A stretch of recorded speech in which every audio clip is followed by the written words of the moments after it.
Sister, do you believe there is one God? Yes, please. Do you believe that Jesus Christ is God?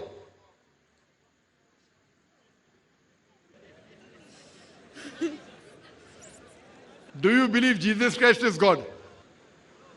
Yes, I do. You believe? Yes, please. Sister, if you read the Bible, there is not a single unequivocal statement in the complete Bible where Jesus Christ, peace be upon him, himself says that I am God, or where he says worship me.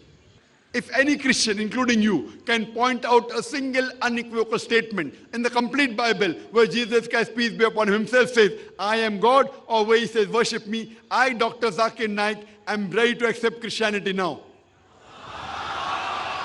I am not speaking on behalf of my other Muslim brothers and sisters. I am ready to put my head on the guillotine.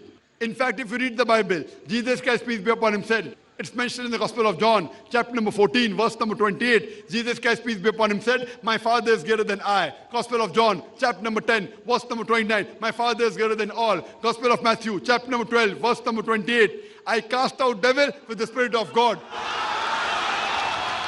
Gospel of Luke, chapter number 11, verse number 20. I with the finger of God cast out devils. Gospel of John, chapter number 5, verse number 30. I can of my own self do nothing. As I hear, I judge, and my judgment is just. For I seek not my will, but the will of my Father. Anyone who says I seek not my will, but the will of Almighty God is a Muslim. Jesus Christ, peace be upon him, was a Muslim. He never claimed divinity. It's clearly mentioned in the book of Acts, chapter number 2, verse number 22. Ye men of Israel, listen to this. Jesus of Nazareth, a man approved of God, not God. A man approved of God amongst you by miracles and wonders and signs which God did by him, and you are witness to it.